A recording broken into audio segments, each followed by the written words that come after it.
their own unique voice and venue. With that vision, together with Malcolm, David founded Bay Nature in 2001. Today, David serves as the publisher of Bay Nature magazine and the executive director of Bay Nature Institute.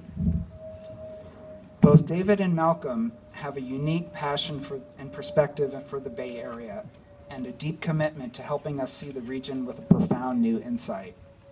Ladies and gentlemen, I present to you David Loeb.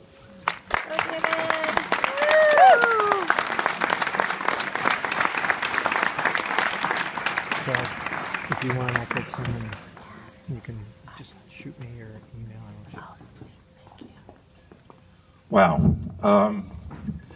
Thank you so much, Megan and Jeff and everyone at Committee for Green Foothills for choosing to honor me and Malcolm and Bay Nature at this year's Nature Inspiration Party. Such a beautiful place, such a beautiful day, and so many great people. It's been a long time since I've been called an icon. Or an inspiration, at least publicly. But I'm going to appreciate it and enjoy it and embrace it. So thank you so much. Being an inspiration is a big deal because when you're inspired, you're capable of doing things that you don't normally do, special things. And it was a sublimely gorgeous winter's morning in Oak Woodlands at China Camp State Park in Marin County that served as the initial inspiration for the idea of a magazine about the natural world of the Bay Area. And it was another magazine, News from Native California, that Malcolm had been publishing for over 2 decades at Heyday at that point, that inspired me to bring this idea for a magazine about the natural world to Malcolm. And that led to the partnership that eventually moved Bay Nature from a concept to reality. When Malcolm and I started down this long path of figuring out how exactly to publish a magazine about the Bay Area and Bay Area nature, and it was a 4-year-long process.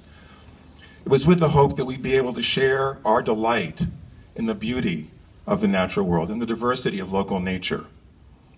And 15 years later, we still say that the aim of Bay Nature is to inform and inspire.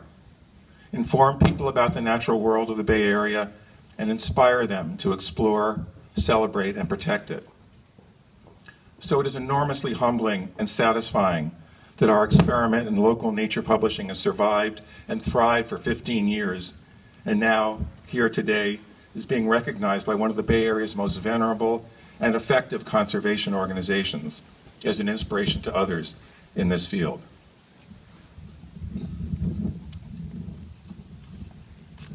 So as part of this long drawn-out process of launching Bay Nature, Malcolm and I realized that we needed to reach out to some of the conservation groups in the Bay Area to see if they thought this idea of ours was a good one.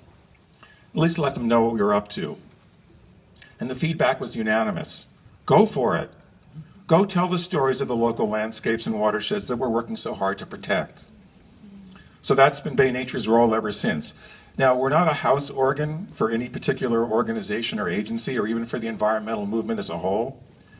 We're a voice for the natural world that seeks to win people over to the concept of stewardship, not through a sense of guilt or obligation, but by appealing to their sense of curiosity about the world around them and their love of beauty. I couldn't be more thrilled that this approach has resonated, and your recognition today tells me that we've taken the right trail.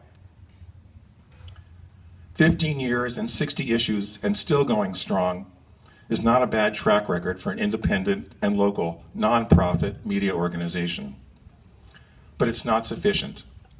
The low-hanging fruit has been picked. We found our comfort zone and we're doing quite well within it. But staying in a comfort zone gets boring. And it can even be dangerous given the turmoil in the world of publishing on the one hand and the challenges of climate disruption on the other. That's why at Bay Nature, we've brought in a team of young environmental journalists who have their eyes on the future and on a wider reach for both the magazine and for our recently redesigned website. And I assume that's the same reason that you at Committee for Green Foothills have entered into an exciting new partnership with Latino Outdoors. Because those of us in the old guard of conservation can't afford to sit on our Bay laurels. So let's keep shaking things up. And speaking of shaking things up, I'd like to talk for a minute about volcanoes. Now, why volcanoes? We don't have any volcanoes here in the Bay Area. Well, we've got Round Top at Sibley, a volcanic preserve in the Oakland Hills, but that's a thoroughly extinct volcano, and it's lying on its side, and it's covered with eucalyptus trees and transmission towers, so not particularly impressive. No, I'm talking about real volcanoes, cone-shaped, snow-covered volcanoes, like the ones I kept staring at on my recent trip up to the Northwest as I traveled from the Bay Area to Portland, Seattle, Bellingham, and the San Juan Islands. From Mount Shasta to Mount Hood to Mount St. Helens to Mount Rainier and Mount Baker. These enormous snow-capped mountains that totally dominate the surrounding landscape were constant companions as we passed along from the realm of one to the realm of the other. And we really don't have anything like that here in the Bay Area, anything that matches the experience of coming around a street corner in Seattle and finding yourself face to face with Mount Rainier, that majestic monolith staring down over your shoulder like God herself. Our local iconic peaks are great. Mount Hamilton, Mount Diablo, Mount Umunhum, Mount Tam.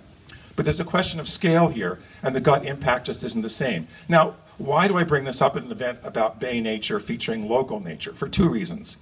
Number one, so we don't get really smug and think we've got it all here in the Bay Area. We do have a lot to be proud of, but other regions have their iconic natural treasures as well. And that leads to my real point, which is that the most important thing is to get to know and to embrace the natural world where you live. It doesn't have to include dramatic volcanoes or thundering waterfalls. It does have to include you. Don't stand back from it in awe.